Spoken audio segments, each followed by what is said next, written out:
বাংলাদেশের সবচাইতে বড় দুর্নীতিবাজ হলো পুলিশের সাবেক আইজি বেনজির আহমেদ। এই বাংলাদেশে পুলিশের সাবেক আইজি বেনজির আহমেদ নাম শোনেননি? বিশাল বড় প্রভাবশালী পুলিশের প্রধান, বক্তব্য দিতে গিয়ে আলেমদের বিরুদ্ধে কথা বলতো, মাইক ধরে বলতো দুর্নীতির বিরুদ্ধে আমরা জিহাদ ঘোষণা করেছি, এমন বক্তব্য দিল। এখন দেখা যাচ্ছে বাংলাদেশের সবচাইতে বড় দুর্নীতিবাজ হলো পুলিশের সাবেক আইজি বেনজির আহমেদ। কোটি কোটি টাকা দেশ থেকে চুরি করে বিদেশে নিয়ে গিয়ে বেগমপাড়া তৈরি করেছে। বাংলাদেশ সরকারের দুদক তার 33টি ব্যাংকের অ্যাকাউন্ট জব্দ করে ফেলেছে।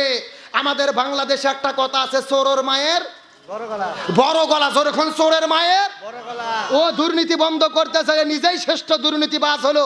হাজার হাজার মানুষের হত্যা করেছে, কত মায়ের বুককে খালি করেছে।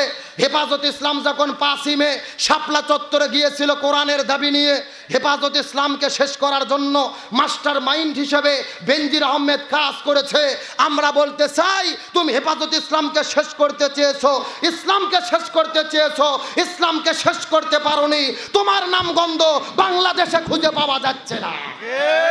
পুলিশ তাকে খুঁজতেছে, মিডিয়া তাকে খুঁজতেছে, ওকে খুঁজে পাওয়া যাচ্ছে না। তার মানে বোঝা যায় চোরের 10 দিন, গারস্থের 1 দিন। তোমাদের ক্ষমতা থাকা অবস্থায় যদি এইরকম হয়, ক্ষমতা ছাড়লে কি হবে আল্লাহই ভালো জানে। এ ভয় করতেছেন নাকি? কতক্ষণ ঠিক কিনা? আরো জোরে কোন ঠিক। সুতরাং এই দুর্নীতিবাজরা কেন জায়গা পাইছে? এই দেশে কোরআনের শাসন না থাকার কারণে, কোরআনের আইন না থাকার কারণে। আজকে তার ইসলামকে নিশ্চিহ্ন করতে চেয়েছে, পারিনি। আমরা বলি, ওই যে আনারের থেকে শিক্ষা নাও, এমপি মরে গেছে, লাশ নাই, জানাজা করার মতো লাশ নাই। তোমরা এখান থেকে শিক্ষা নাও। আলেমদের বিরোধিতা করেছো, মাইক পেয়ে হুজুরদের বলেছে এরা উগ্রবাদী, হাত পাও ভেঙে দেব। এদের জানাজা বাংলার জমিনে কোনো আলেমদের দ্বারা হতে পারে না। আমরা বাংলাদেশের সব হুজুর যদি একদল হই, এরা কিছু করতে পারবে? এ জোরকন পারবে? আজকে আমরা সব হুজুর একদল না হওয়ার কারণে 12টা বাজতিছে। এই বাংলাদেশের একজন সব্যসাচী কবি ছিল শামসুর রহমান। কি নাম বলছি? এই শয়তান মরার আগে বলছিল, ফজর নামাজের যখন আজান দেয় তখন মনে হয় যে ব্যবসা তার খরিদ্দারকে ডাকতেছে। নাউজুবিল্লাহ কোন এটা বলে শেষ করছে। আমার দিকে তাকান। তখন এই লোক যখন মরে গেল, বাংলাদেশের সব হুজুর আমরা একদল হয়েছি, আর জানাজা কেউ পড়বো না। ও মরে যাওয়ার পরে পুলিশ যায় তাকে বড় মসজিদের ইমাম আগেই পড়ে চলে গেছে। কিন্তু একটা মসজিদ আছে, মসজিদকে ধরে নিচ্ছে নামাজ পড়ানোর জন্য। মসজিদ নামাজও পড়াইছে। নামাজ পড়ার পর আমরা জিজ্ঞেস করলাম, এই মসজিদ তুমি নামাজ পড়াইলা কেন? মসজিদ বলতেছে, টেনশন করো না, পেশাব পায়খানা করে ওযু করিনি, দোয়াও পড়িনি।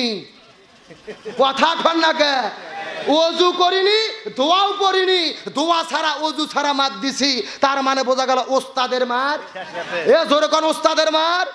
তোমরা সারা জীবন হুজুরদেরকে তালেবান রাজাকার বলবা, আর হুজুর মরে, তুমি মরে যাওয়ার পরে আমরা জানাজা পড়ে তোমাদের জান্নাতে ঢুকে দেব। ওই ধান্দা বাদ দাও। মরে যাওয়ার পরে যদি সামনে দেয় আল্লাহ আকবার করে চুপ করে থাকবো, কোনো দোয়া পড়বো না, ফাটা বাটাম। কতক্ষণ ঠিক কিনা? সুতরাং আমি আপনাদেরকে শেষ কথা বলতে চাই, এই বাংলার জমিনে কোরআন কায়েম হোক। আপনারা কি চান? এ কোরআন দিয়ে বাংলাদেশ চলুক, এটা আপনারা কি চান?